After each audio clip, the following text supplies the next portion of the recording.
నిన్న Sunday almost మొత్తం మనకు సంబంధించినటువంటి సోషల్ మీడియాకి సంబంధించినటువంటి బ్యాక్గ్రౌండ్ వర్క్ చేసుకుంటా సరిపోయింది.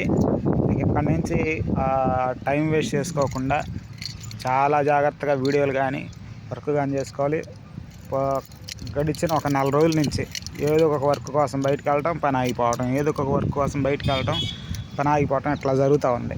ఇంకెక్కడి నుంచి నాన్ స్టాప్గా అంతకుముందు 3 years చేసాం నాన్ స్టాప్గా, గ్యాప్ ఇవ్వకుండా. కాకపోతే అనుకోకుండా ఈ నెలలో చాలా పెద్ద గ్యాప్లే పడ్డాయి. దానివల్ల మన సోషల్ మీడియా వర్క్కి కొద్దిగా ఇబ్బంది అయింది అనుకోవాలి. ఇబ్బంది ఏం కాదు, మళ్ళీ జాగ్రత్త చేసుకుంటే మళ్ళీ లైన్లో ఉంటుంది. కాకపోతే ఏంటంటే ఇప్పుడు ఎక్కడికైనా వర్క్ మీదో పని మీదో ఫంక్షన్ కానీ వెళ్తున్నాం, అక్కడి నుంచి తిరిగి రావడానికి లేట్ అయిపోతుంది. అలాగా చిన్న చిన్న ఇబ్బందులు ఉన్నాయి. అవన్నిటికి సంబంధించి కూడా బ్యాక్గ్రౌండ్ వర్క్ చేయడం జరిగింది. ఈ నెల మొత్తం బ్యాక్గ్రౌండ్ వర్కే చేస్తాను. ఎందుకంటే మామూలుగా మీరు వీడియోలు చూసేటప్పుడు ఎలా ఉన్నది, ఎవరైనా ఒక వీడియో అప్లోడ్ చేస్తారు, అది బాగా వెళ్తుంది బాగా వెళ్ళదు ఇలాగే చూస్తారు. కానీ దానికి సంబంధించి వీడియో తీయటం ఎలాగా, లేకపోతే దానికి ప్రాసెస్ ఉన్నది, అప్లోడ్ చేసే విధానం ఉన్నది, ఫాలో అవ్వాల్సిన గైడ్లైన్స్ ఉంటాయి.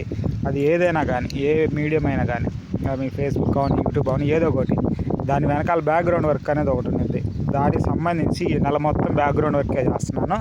ఎందుకంటే నువ్వు ఎప్పుడైతే ఈ బ్యాక్గ్రౌండ్ వర్క్ సంబంధించి కంప్లీట్గా నీ దగ్గర ఒక ఇది షెడ్యూల్ ఉందనుకోండి, ఏదైనా మిస్టేక్ జరిగినప్పుడు వెంటనే దాన్ని మార్చుకొని వీడియో అప్లోడ్ చేయడం, వెంటనే దాని షెడ్యూల్ మార్చుకొని క్విక్గా రెస్పాండ్ అవ్వడానికో, మీకేమవుతుందంటే మనం వీటిలో నాన్ స్టాప్గా వర్క్ చేయడం అనో ఇట్లా కొన్ని ఒక్కొక్కరు ఒక స్టైల్ పాటిస్తారు. ఎన్విరాన్మెంట్ అనేది డిస్టర్బ్ అవ్వకుండా మనం అప్లోడ్ చేసుకోవడానికి ఇది హెల్ప్ అవుతుంది.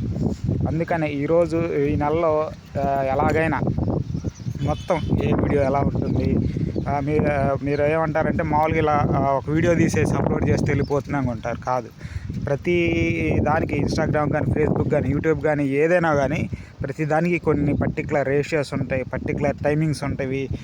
మనం సపరేట్ స్ట్రాటజీస్ ఫాలో అవ్వాలి, ఇలా రకరకాలు ఉంటాయి. అందుకని ఏం చేస్తున్నా అంటే నేను విఎంఏ చీరాల అనే దాన్నేమో నార్మల్ ఇలాగా నార్మల్ చిన్న చిన్న విషయాలు ఎక్కడైనా వెళ్ళినప్పుడు చూపించడం అలాంటి ఛానల్గా డెవలప్ చేస్తున్నాను. శివబాబు అగ్గి అనే ఛానల్ ఏమో ఇన్ఫర్మేషన్ వీడియోస్ చేస్తూ ఉన్నాను. అలాగే యూట్యూబ్ ఛానల్ 2 ఇవి కదా, ఫేస్బుక్ ఒకటి ఉంది, ఇన్స్టాగ్రామ్ ఉంది. ఇన్స్టాగ్రామ్ అను మిగతా వాటిలోనేమో న్యూస్ సంబంధించినవి వస్తాయి. అలాగా ఈ బ్యాక్గ్రౌండ్ వర్క్ బాగా హెవీగా సాగుతూ ఉంది. చూసే వాళ్ళకి చిన్న వర్క్ లాగో ఏదో సింపుల్గా అనిపిస్తుంది. కానీ గత వారం నుంచి 2 వారాల నుంచి దీనికి సంబంధించి వీటికి సంబంధించిన ప్రొసీజర్ ఏంటి, అప్లోడ్స్ ఎలా చేయాలి, ఏ స్ట్రాటజీస్ ఫాలో అవ్వాలనే దాంట్లో గందరగోళంగా ఉంది. ఎందుకంటే మనం స్ట్రాటజీస్ ఖచ్చితంగా ఉండాలి, ఇట్లా ఈ ఫార్మాట్ ఉండాలి, ఇలా ఉండాలి, ఈ టైమింగ్స్ ఉండాలి, లేకపోతే మన కంటెంట్ ఇలా చెప్పాలి అనే ఒక మన సంబంధించి కొన్ని పద్ధతులు ఉంటాయి అన్నమాట. వాటి కోసం టైం స్పెండ్ చేస్తూ ఉన్నాము.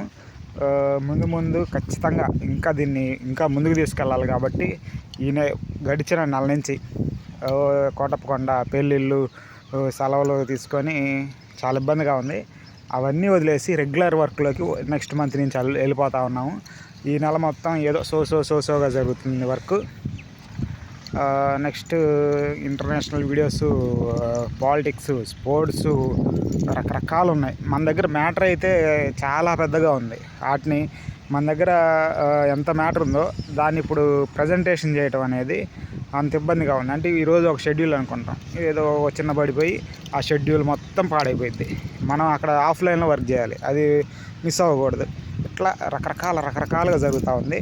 మనం ఆఫ్లైన్లో ఫిక్స్డ్ వర్క్ కాబట్టి ఈ ఆన్లైన్ వర్క్ని అడ్జస్ట్ చేసుకుంటా అసలు ఆన్లైన్లో ప్రతిరోజు పెండింగ్గా ఉంటుంది. ఈరోజు ఇది చేద్దాం అనుకుంటాం కుదరదు, ఈరోజు ఇలా ప్రజెంట్ చేద్దాం అనుకుంటాం కుదరదు. అలాగా చూసే వాళ్ళకి ఇవన్నీ కొత్తగా ఉంటాయి, చెప్పే మాటలు అర్థం కాకపోవచ్చు, ముందు మీకు అర్థమవుతాయి.